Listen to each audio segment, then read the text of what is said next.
Tonight, when the sun goes down, you're going to do something your ancestors never could. You're going to turn on a light. And in that single, thoughtless gesture, you will erase something so ancient, so fundamental to what it means to be human, that most scientists only rediscovered it in the last 30 years. What ancient humans actually did at night is nothing like what you have been told. Picture a modern evening.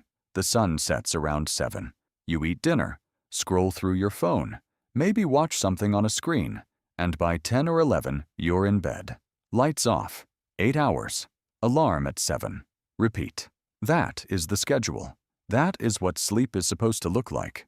You have probably felt guilty for not matching it perfectly. But here is the thing. That schedule is not natural. It is not ancient. It is not even 100 years old. It was invented, and the invention happened so fast that your body has not caught up. So what happened before the light switch? Archaeologists and sleep researchers spent decades assuming ancient humans followed the same basic pattern. Sun goes down, humans sleep. Sun comes up, humans wake. Simple, logical, wrong.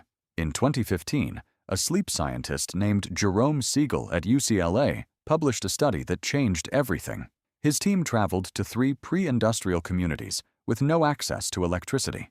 One group in Tanzania, one in Namibia, one in Bolivia. These were not people performing ancient life for an audience. These were communities genuinely living without artificial light. Siegel and his team fitted them with wrist sensors and tracked their sleep across months. What they found did not match a single assumption researchers had made. These communities did not go to sleep when the sun went down. They stayed awake, on average, around 3 hours after sunset. And they did not sleep a full 8 hours. They slept closer to 6.5. What they did instead of sleeping for those first few hours of darkness is the part that should make you stop and think. They talked. That is it. They sat around fire and they talked. They told stories. They laughed. They argued. They solved problems that had built up during the day. The anthropologist Polly Weissner spent years with the Ju-Hwansi people of southern Africa studying exactly this. She recorded hundreds of hours of conversation and compared what people discussed during the day versus what they discussed at night. During the day, talk was practical. Where to find food, who owed what to whom, complaints, logistics. But at night, around the fire, something shifted. 80% of nighttime talk was narrative.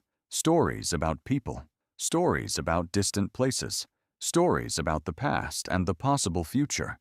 Moral lessons woven into drama, characters who did brave or foolish things, consequences that rippled outward. Your ancestors were not resting at night. They were building culture. This is not a small distinction.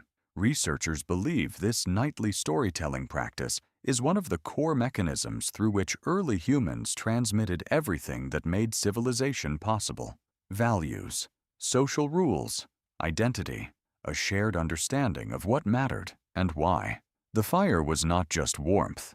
It was the first broadcast system, and everyone sitting around it was both the audience and the author. Think about what fire actually did to the night. Before your ancestors controlled it, darkness meant danger, predators that could see in the dark, rivals from other groups moving unseen. The night was not neutral. It was a threat. But fire changed the equation completely. A fire announces your presence, but it also protects it. The animals with night vision will not approach a flame. So for the first time in the history of any creature on this planet, a species could be awake and safe in the dark. And what did they do with that safety? They did not waste it on sleep. But there is another layer to this, one that modern sleep research has been quietly uncovering. The ancient night was not just awake, it was split. A historian named A. Roger Ekirch spent over 2 decades researching pre-industrial sleep patterns by combing through diaries, court records, medical texts, and literature from across the medieval and early modern world. What he found, published in his 2001 paper and later his book, was overwhelming evidence that humans for most of recorded history did not sleep in one continuous block. They slept in 2. The first sleep began shortly after dark. Then came a period of waking, sometimes an hour, sometimes 2. Then a second sleep until morning.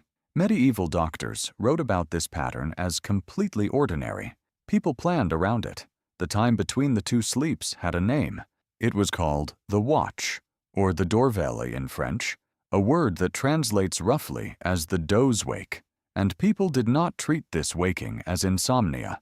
They used it deliberately. Some prayed. Some had sex. Some checked on their livestock or their children. Some lay quietly, in a state that contemporary writers described as profoundly calm, a kind of restful wakefulness that researchers now believe may have allowed the brain to process the emotional content of the day in a way that a single sleep block does not allow. What happened to the second sleep? The same thing that happened to the firelit storytelling circle, the light bulb. Once artificial light extended the evening indefinitely, people started staying up later and later.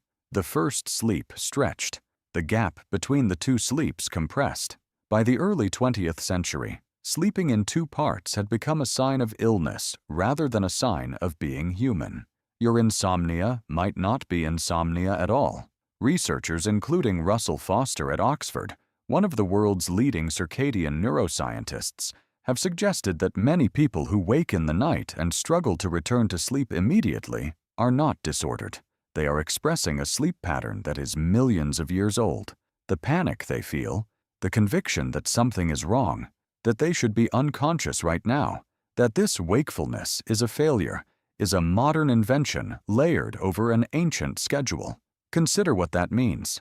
Your great-great-great-grandmother, if she woke at 2 in the morning, did not lie there catastrophizing.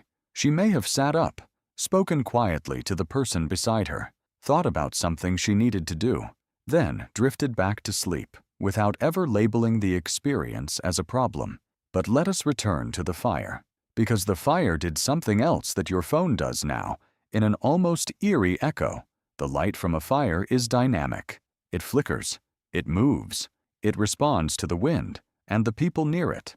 Psychologists studying the phenomenon note that firelight produces a specific cognitive state, one of relaxed attention, different from the sharp focus of daylight and different from the drift of deep sleep. Some researchers believe this flickering, warm spectrum light may have been a regular trigger for the brain to enter what we now call the default mode network, the mental state associated with imagination, social reasoning, and autobiographical memory.